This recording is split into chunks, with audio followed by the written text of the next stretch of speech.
Welcome back to another episode of In Deep with Indy. I'm your host, Indy, aka It's Goddess to You. That means if you don't know me, just say what's up, Goddess, and I'll speak. And I am back with another episode, another deep episode. So today on In Deep with Indy, I'm talking with an artist who proves music has no limits, only bridges. Tony Carpenter blends the soul of R&B with the storytelling of country, creating a sound as unique as his journey. We met a few years ago at an artist showcase, and even then his presence was undeniable. Now with a major distribution deal through GT Digital Empire, Tony's story is one of grit, passion, and perseverance. We'll get into the fusion of his sound, the mindset that keeps him moving, and the moments that shape him into the artist he is today. Family, let's get in deep with Tony Carpenter. Yeah, you like that, don't you? I know. Woo! How you doing, Tony? I'm doing all right. I can't complain. Yeah, you sound like you all smooth and stuff. What you been doing putting today? On my R&B voice. No, I'm just playing. But no, I'm good, man. I'm good. Man, hold on. You putting on your R&B voice? Yeah, I'm putting on my R&B voice. Is that what it sounds like with the R&B? This gives that feeling. Not that you rubbing on my wall. It's sexy up in here. You know what I'm saying? I don't know if I'm supposed to. This kind of like those little purple things from Black Panther. All right, come on. Thank you. Yeah, it's gonna. So give I'm you gonna go to the. Do you? The ancestral plane. Remember when he went to the ant and they had the purple and the leaves? That's all right, exactly where you are. Right. Welcome to my botanical garden. Dope. Yeah. Indeed. So speaking of Tony, you have a unique blend of country and R&B. Where did that musical fusion come from in your life? And rock. And rock. Definitely rock. How did I forget that with this voice of yours? Honestly, I come from a musical background. You know what I'm saying? So I grew up listening to country music, blues music, hip hop, of course, and so through my musical journey, I kind of just ended up tapping into everything, and I always blended all of them, but I didn't know what I was doing. You know what I'm saying? And then eventually, I realized what I was doing, and I just sharpened everything. You know what I'm saying? It took a long time to make everything sound good together. It did. So let's kick it back. So when did music start for you? When did I start like performing or recording? Nope. When did it start? Music started for me probably like 5 or something like that. And why? My mother and my aunts and uncles and my grandmother, we have a karaoke. We always had these get-togethers, and everybody would get on the karaoke and sing. And so the kids, it'd be like a talent show. After they get done, we get up there. And I was always the weakest one, you know what I'm saying? But it was like I knew I was better than them, you know. So, but anyways, yeah, it started then. Talent shows in the living room with my family. Okay. Just wanting to be a great performer, wanting to prove like I could do this. I'm one of the ones. So it was a competition. Yeah. So what was like the first song you ever wrote, and what was going on in your life at that time? The first song I ever wrote is funny because technically it wasn't really my song. Lil Romeo came out with a song, and I rewrote the song, like the lyrics, and I was cussing and everything, and my daddy found the paper, and I got grounded for like 2 weeks. It was crazy. That's the first song that I technically wrote. Okay. Because you're trying to stay far away from my deep questions. Well, no, I'm being honest. Okay, are you want to know my bad? Okay, the first song that I wrote. Yes, that you myself, ever wrote. Yourself. Talking about some Lil Romeo. No, that was the first song. I mean, about Lil Bow Wow. You just don't know, but it was Lil Romeo. Yeah, it was Lil Romeo. What was his songs? The first song I wrote, I can't even remember none of the lyrics to it, but it was called Kankakee Spitter. It was a rap. What was you going? What was I rapping about? What was going on? I wasn't even naming the songs. I was 16 and I went to Clarksville, and that was the first studio I recorded in too. And I had a guy, he had like a little independent label, and he was naming the songs. See, you wanted the truth song. Oh my God. It's like the first song I wrote. Like that's the first song I wrote. So, okay. I don't remember what I was rapping about or nothing. I can tell you the name. That's it. Gosh. How's she gonna ask me the first song I wrote? That wasn't deep enough. So now I'm giving you the actual song. You over here. I know you, Tony, and I know that like you be writing. You first of all, yes, you do avoid questions for one, and you will make sure, like, yo, I ain't going that deep this time, but you are. Yeah. Don't worry about it. So it's okay. So how has your personal journey shaped your sound and storytelling style? My personal journey, how's it shaped my sound? I write about real life, about real things that I do, about things that go on. So, you know, I get my inspiration just from waking up, really. You know what I'm saying? Like, without experiences, then I wouldn't have no music. You just hop up out of bed, turn your swag on. Hey, if you want to say that, yeah. And talk about I write songs about stuff I dream about, all kind of stuff. So, what you be dreaming about, Tony? Just different things.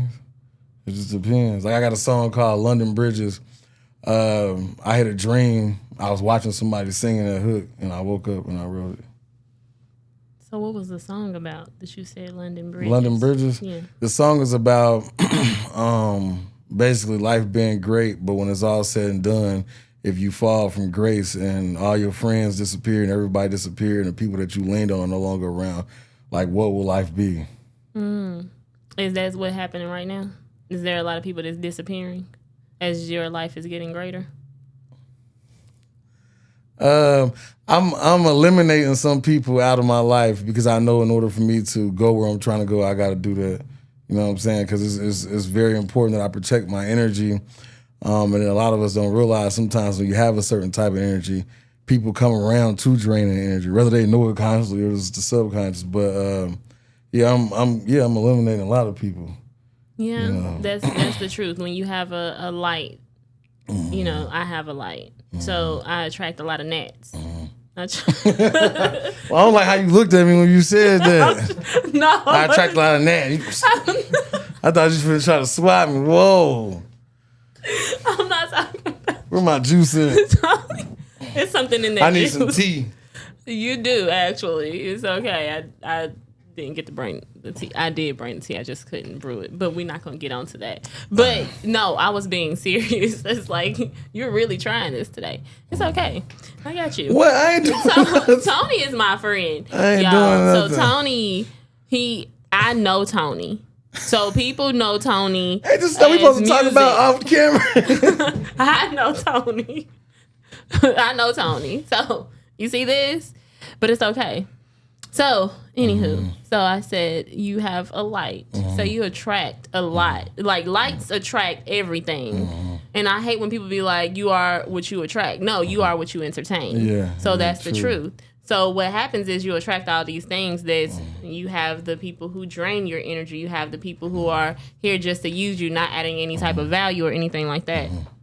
And then you have those that do add the value and things. So you have to understand who is who and where they go based off of conversations, based off of why they call you. Like, oh, yeah, what's up? You know, hey, it's 12 o'clock at night. Well, 12 o'clock in the morning, whatever one you want to call it. And you're calling me talking about what am I doing? I'm asleep. What are you doing? Drinking? And that's the only time that you call me? Like, I started realizing those type of messages and phone calls. It was like, I'm on a whole different frequency. What is our conversation about? So I get what you're saying. I feel it. I feel it. So you done X'd out some people. Yeah. Can I cuss on here? Is it okay? Oh my God! I'm not gonna come out and be like fuck. But I'm just saying. I'm just You know that's crazy. Every time someone asks me if they can cuss on here, their first word is. I'm just saying like general stuff like damn or I don't want to. Everyone. Because I want to make sure that I'm complimenting your brand. I ain't trying to be on here. And, my brand is my brand, and in deep you can go in deep. So therefore, if that's who you are, then be you. All right. So how does it feel like as you're getting to where you're going? Because you're moving up the ladder. Do you feel like you can trust everyone, or do you feel Hell no. Why? And because everybody got their own agenda and their own goals. You know what I'm saying? And then people like to, the biggest issue you deal with in music is people placing themselves in your situation. Like, hey, yo, I'm doing this, I'm working over here. And then they're like, oh, for real, I know such and such over there. Let me give him a call and see what else I can get you. Nah, I don't need you to do that. I'm taking care of my own business. If you my manager or something like that, okay, but if not, no. And then they'll end up messing up your situation or not even making nothing happen. And now it makes you look annoying because another person is like, damn, he asked for this and that and that, but you weren't even doing all that. Yeah. So everybody got their own agenda. Everybody wants to feel like they're a part of something, and sometimes that's not their job. You know what I'm saying? And on top of that, you don't owe nobody shit. You know what I'm saying? You deal with people on a level that you meet them on.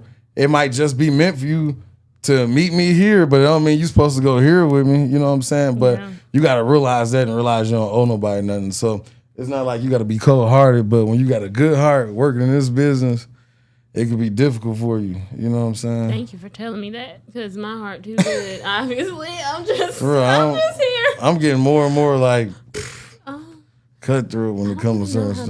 That's not even in my character. Not mine actually, if somebody pushes you the wrong way, or it's like certain environments that bring out. I have a very feminine energy, but then if I get in certain environments, my inner G come out. Like it's like, all right, play with it if you want to. Yeah. That then I start mugging everybody and looking everybody up and down and like all that type of stuff. So. Hey, you look scared. You trying to look over here at my cars. Like, you worried about the I'm just looking like, I'm just trying to see what's next.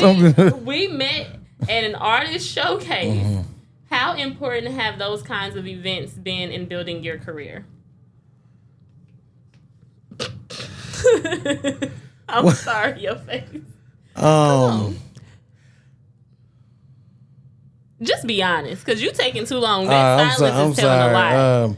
I feel like when it comes to the showcases, it has to make sense. Some showcases don't make sense. I'm not saying the showcase that we met at don't make sense, but a lot of showcases don't make sense.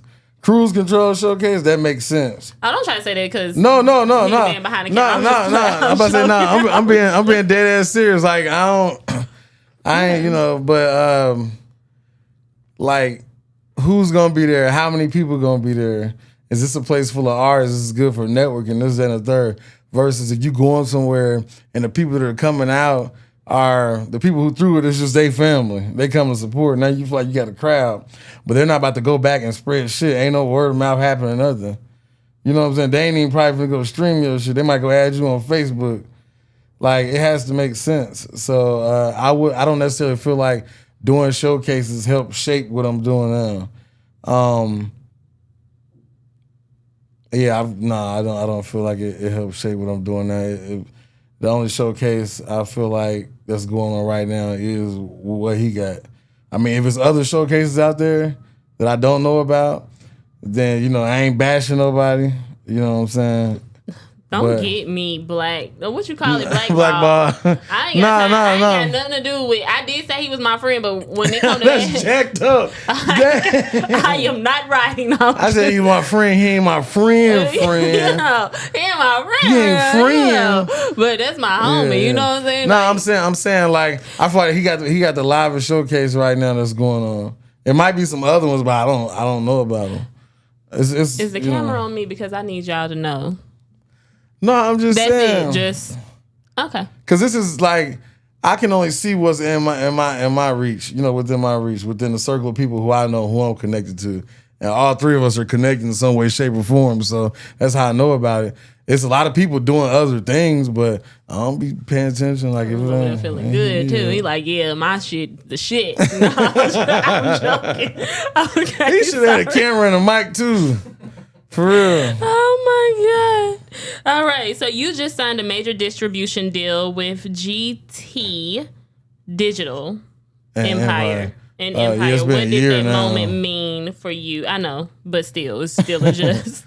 What did that moment mean for you personally and professionally? I mean, it was cool because it was on my vision board. You know what I'm saying? And I wanted to do that because major distro. It looks good. Well, what I found out when I did it was it looks good on a resume. Like everybody has a music resume, not like a physical, but you know what I'm saying? It looked good then. So it's like certain people that want to talk to me before they talk to me now. But now moving forward, I talk about some other stuff off camera, but moving forward, you just learn the business. You just learn the business. And, we deal with a whole lot of percentages and things like that. And at the end of the day, once you do something or utilize something for what it was, I use it for what it was used for. And that was that. You know what I'm saying? So now I'm looking forward to doing something else eventually. But as of right now, that's what I got. But, I just want better percentages. And I got a sub label. So when you got a sub label, they get a percentage too. Then the distribution get a percentage and you get a percentage. Now, if it was no sub label, the percentage would be great. You know what I'm saying? But because of the sub label, nah. And then you got things and contracts like if you drop a song, you hit 100,000 streams, now automatically you locked into a record deal without your consent. You know what I'm saying? It's just different. Not saying that's I'm just throwing stuff out there. Okay. It's just a bunch of different things that you got to look at and read when it comes to contracts, and you got to know how to be able to get out of situations. I would throw out there every artist should start a publishing company. And that's all I ain't gonna talk too much because I ain't trying to get myself, like you said, blackballed. But so, what have been the biggest lessons between where you started and where you are now? Is it the distribution portion of it, or what you just talked about, or is it something different?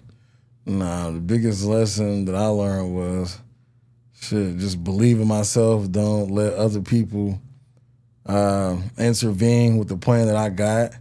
You know what I'm saying? And my believing in God, believing in a higher power, I feel drawn to make certain decisions. And when you're drawn to make certain decisions, you make them. But other people will come along like, no, that's not how you do it. And it'll hold you back. And when you got some momentum and you got a single or something like that, and you feel like you should drop it.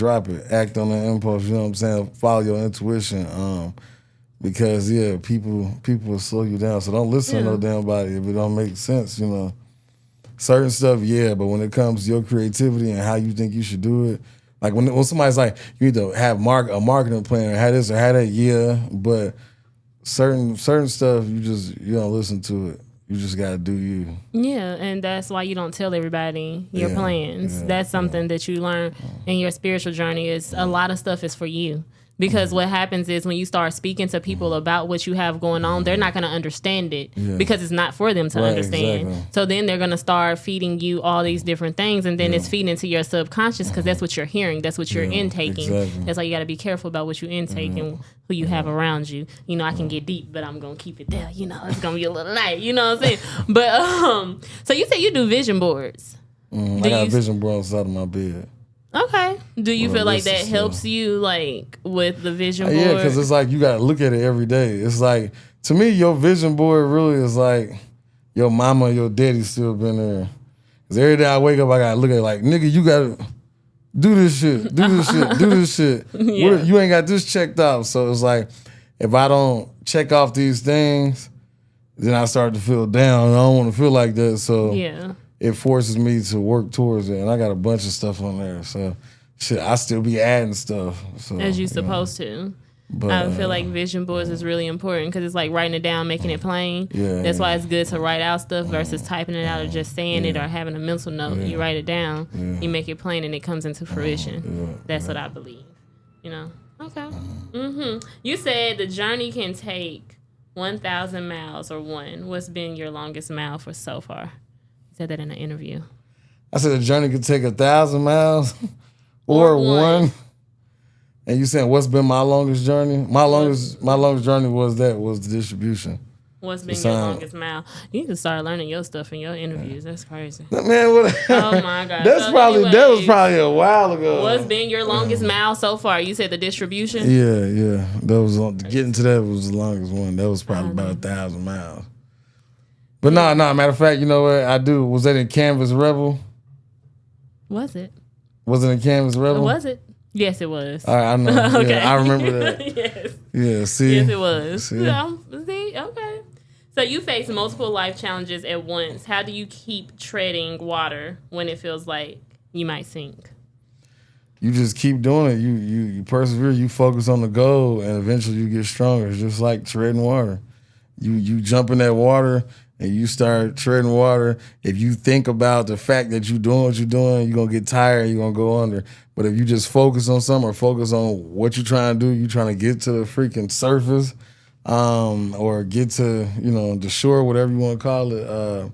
Eventually you will get there. But you can't focus on how hard stuff gets. You got to keep your mindset on one thing, and you will be good. Because if not, you going under. And this world is chew you up, spit you out. Sure will. So, what was those multiple life challenges that you faced at once? At one time. Mm-hmm. I love the laugh. The laugh means that he's gonna try to get around this. Don't worry though, we're gonna dig deep. I say the biggest life challenge I faced at one time was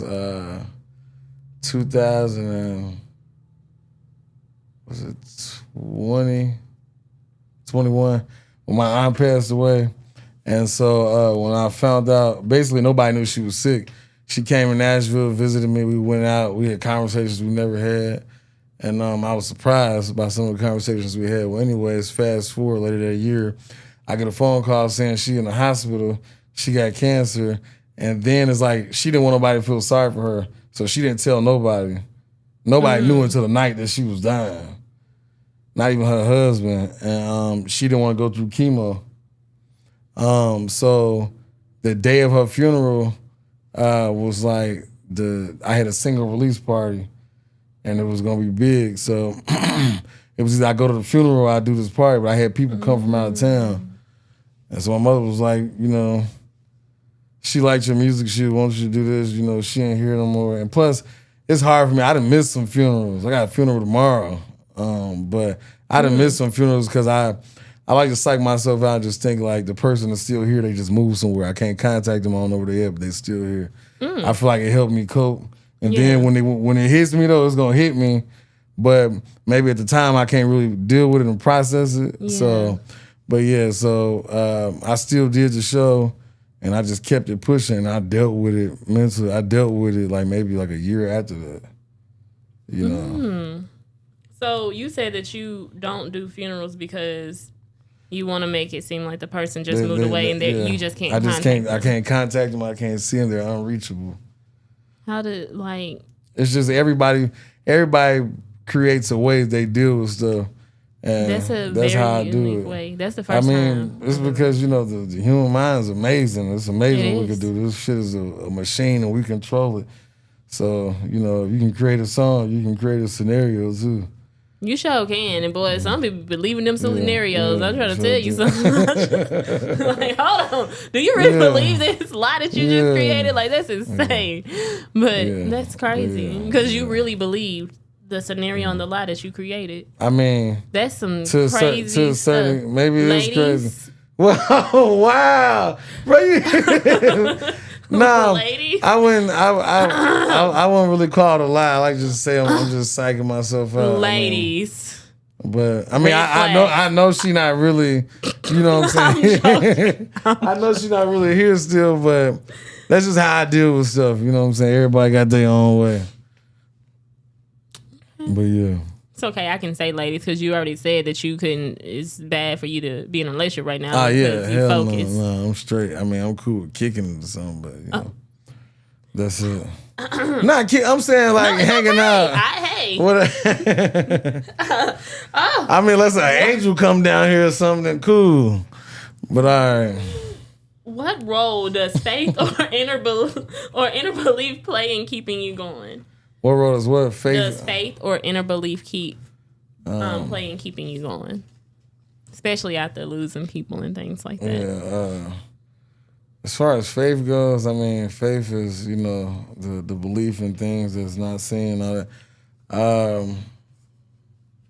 I guess faith plays a huge role, but it's faith and it's, because of the faith, that's where the perseverance and everything else comes into play.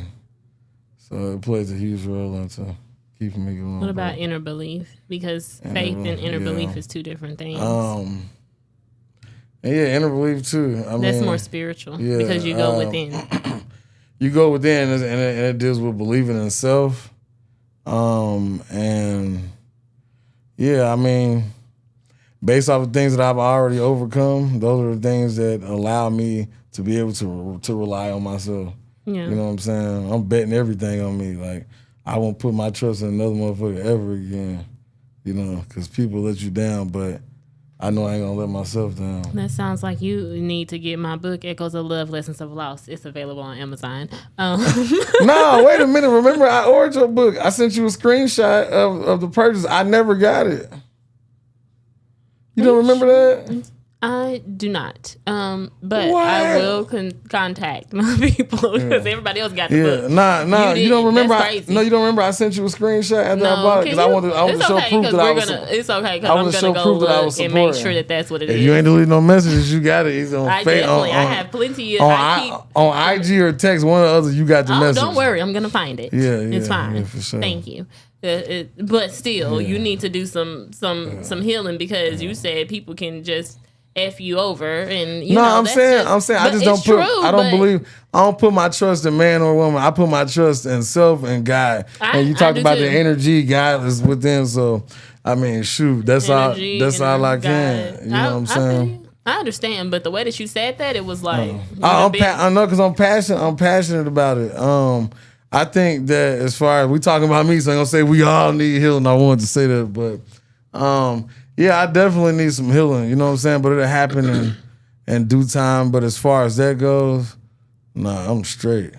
Like I'll do this until I see that maybe I can trust somebody else to a certain extent. Yeah. I trust people while they're in front of me. You know what I'm saying? But when they go away, when they gone, hell no, I trust them as far as I can throw them. And you can't throw them too far, huh? No. You sound like me. Especially they 600 pounds. That's a what? I thought you said that's a bullet. I'm sorry. What the hell? Let me slither on about this mother. What the hell? That's a bullet. I'm sorry. And you so laid back about it. Like, whoa. God, it's time for me to go. It's okay. Okay. When you perform, you say the joy on people's faces reminds you of your purpose. Can you share a moment where you felt that the most? You can't be doubling back on the questions I already answered in another interview. All right, so hey, you the one that sent. I said send me a bio. He sent me links. It's okay. Because I could have sworn in there you said or links. No, I said links for other things. I told you to send me a bio.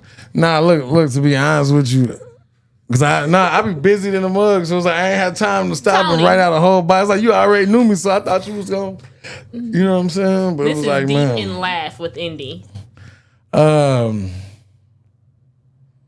I sing my song Nashville, I see joy on people's faces. They like singing it. Because you're talking about Nashville, Tony. You just said what song? Sorry, my apologies. That's a happy song. My apologies. That's a happy song. It is a happy song. Yeah. So why does that remind you of your purpose if it's a happy song? Because I'm just trying to figure this out. Because my purpose is to bring pleasure and happiness to others. So when I get up there and I sing and I see people smiling and stuff like that, that reminds me of my purpose. That's your service. Hell yeah. I love it. Okay, how do you approach songwriting? Lyrics first, melody first, or pure inspiration? Now, as far as that goes, I'm going to say pure inspiration. I will not say exactly how I, create my songs. Mm-hmm. But, yeah. And again, remember, I write about all of my life experiences. So you can pull up any song and... Yeah. Speaking of life experiences, let's talk about when you were younger, how everything went. I know that, being your friend, I know. You be asking personal shit, boy. I'm scared to come goddamn do an interview with you. Well, you went to boarding school. Well, I went to what? What was it that you went to your parents sent you there? Wow. My mama sent me there. I went to, you know what? Because I don't want people looking at me differently. I was young. But I went to Indiana Soldiers and Sellers for a year and a half. I got kicked out. Why? Why I get kicked out? I got rolled up too many times. Why did you get rolled up, Tony? I be talking back to the sergeants. I started doing me. Like, in the very end, I started having fun when I realized I wasn't going home. So, like, yeah, I was just doing whatever I wanted. Why did your mom send you there? Man, because I had I can't go all the way. I tell you off camera, but I had a teacher, a math teacher. See the things we go through. And it was my freshman year, and this nigga, no, I'm just playing, but this dude, he ain't like me for real. And I was the only one in there. I would be quiet as hell, and everybody else be in there talking. And every day, Mr. Carpenter, I'm like, oh my God, call somebody else. You know I don't know this shit. Like, why you calling on me? You think I'm quiet? I know it or something? And so one day he did it, and it was the wrong day, and I went off. And I ain't gonna say what I said or his situation, but when I got done going off, everybody was like, I'm talking about mouths wide open. And he looked dead at me and said, you know what? You're going to military school. I'm going to convince your mother to send you. I'm like, nigga, no, I'm not. You don't even know my mama. I ain't going to military. And sure enough, the following week, he had to be like one of the smartest dudes I ever met in my life because I don't know what the hell he said. But the following week, I was doing a tour. Oh, man. And so, yeah, I went there. And, yeah. It was all right, but they couldn't really break me because I had been playing football since I was like 6. So when I went, I was in shape. So Carpenter, drop down, give me 20 push-ups. I'd do 100. There wasn't nothing they could do physically because I was in shape. So what about mentally? Did it do anything to you? Nah, my your daddy, mom sending you there didn't do anything? Nah, my daddy.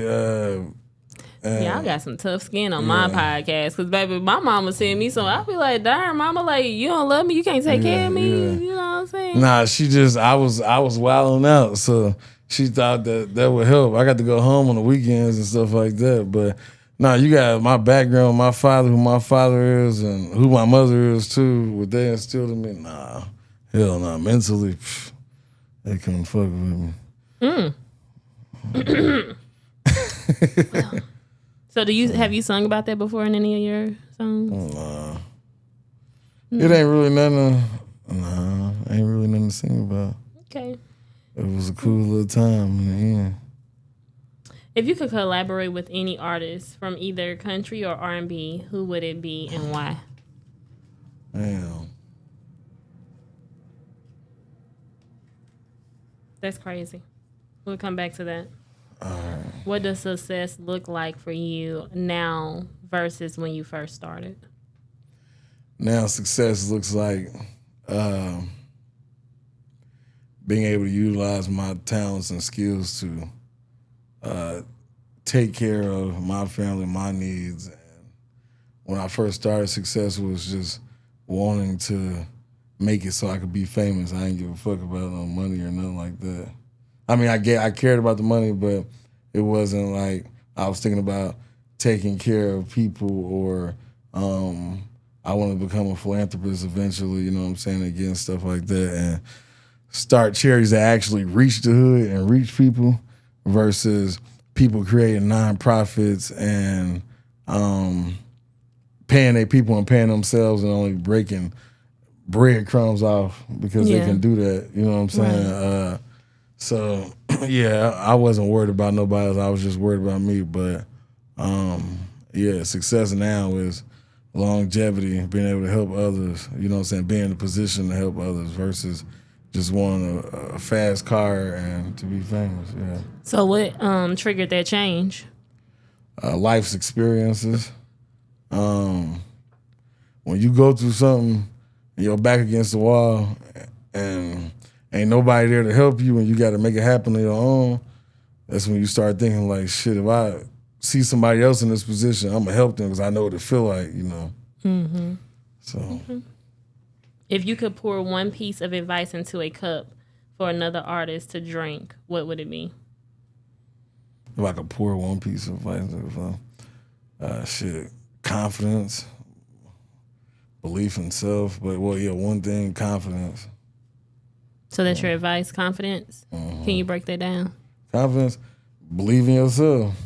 Why? You know, believe that the ideas and the things that you want to do, that they're actually possible. You don't need nobody else to believe in you for you to believe in yourself. Because if you depend on somebody else to believe in you, once they no longer believe in you, then you fall. Yep, that's true. You know, I agree. Okay. What do you want your music to say about you long after you're gone? that's kind of like a tricky question. What I want my music to say about me long after I'm gone. Oh, well, you know what? I guess not. That I was a blessing. That's what I want my music to say. I was a blessing for others. That's it. So how would your music say that though? Like with My your music will lyrics say and that stuff? because it'll be uplifting when people listen to it. You know what I'm saying? I want people to hear my music and say, dang, this motivated me or this uplifted me. Even the grimiest sounding stuff in my music, like my song Don't Know and stuff like that, if you really listen to it, I'm really motivating people. You know what I'm saying? I'm talking about the stuff I did, that I was doing, you know what I'm saying, and how I ain't give up and can't give up. I still got to keep going. Like, I done did everything under the sun, but I'm still pushing. You know what I'm saying? So. And it's something in you that makes you push. What is that? Like, after you done been through these things, after you done seen so much, after you done so much, what makes you keep pushing? Like, what is in you? Because I don't want to be on my deathbed, or you probably read this, but on my deathbed or in old age wondering what if, you know. And I won't get into the person, but it's somebody that's close to me that should have been big, you know what I'm saying? And they basically ruined everything for another person. They end up not being shit. And so, yeah, that shit has motivated me since I was a kid, like, you know, so, yeah. Yeah, that's definitely some big motivation there, like, to see that and you like, dang, I never. Yeah, but that can also create, I say it a lot, but ego too. And ego can make or break you. Yeah, it can, but it's a difference between ego and confidence. You know what I'm saying? It is. Ego is something I say that I had at one point in time, and it came about because I felt like motherfuckers wasn't listening to me. And I'm seeing other people, and they listening to them, and I'm getting up there, and I'm shitting on them, not intentionally, but, you know, my shit was better. And motherfuckers acting like I wasn't him. So, you know, then I developed the ego, but then I was humbled because it was like, shit, everybody got their time. Everybody got their time to shine. You keep doing what you doing, your people gonna find you. So when I realized that, it was like, okay. So then it just became confidence. I was confident in what I had and knew what I had, but it don't fucking matter what nobody else is doing. You know what I'm saying? Because that's their thing. You know what I'm saying? I got my thing. I get my time to shine. At the right time, I'll be exalted. As long as I'm putting this positive energy out to others, the shit's gonna come. It's gotta come. Ain't no other way around it. I agree. And you know what happened, because now more things are starting to flow in. So therefore you release that ego and then everything starts to flow in for you. So you had to release a lot. But shit, you gotta have perseverance too, because after feeling like, dang, this is supposed to happen for me now, why is this not happening? It took a long ass time for anything to happen. Years, like, you know. Like when I go to Indianapolis for the Casky show, I got friends I went to high school with that's coming to see me. One of my boys, I always knew you was gonna be something like, nigga, I ain't made it yet. You know, but still to go back to be careful with your words. What? Saying I ain't made it yet? Yeah, be careful with your words. I'm not down on myself. I'm not saying that. I believe what you speak is literally, you know, I definitely believe what you speak is what comes into fruition. So you have made it, and you have to speak that because you speak that, then you hear it, and it's in you. It now becomes a part of you. They so speak be careful. as if it already is. Yeah, You're right. You talking about I ain't made it yet, baby. You ain't gonna never make it. Yeah. I'm just saying. No, I believe that too, but I'm just saying, you know, the way he looked at the situation, but therefore they're telling you made it. To be able to go back to I had a dark ass time in Indianapolis after high school, but to be able to go back to such a dark place, and And talk about that dark time. You got 2 minutes. Just being in a place where it was nothing. It wasn't no opportunity, wasn't nothing. Yeah, I've been there. You know what I'm saying? Isn't it a casino there? We're in Indianapolis. Is it not? Shit, maybe now. I don't know. I've been going for years. Where is Tropicana? Look, I would know about you talking about? I think I know. Metropolis. No, it's Trop something. It's with a teens. I've been in a casino once in my whole life. Oh, but, my family's from BR, so they love casinos. Yeah, I got family there.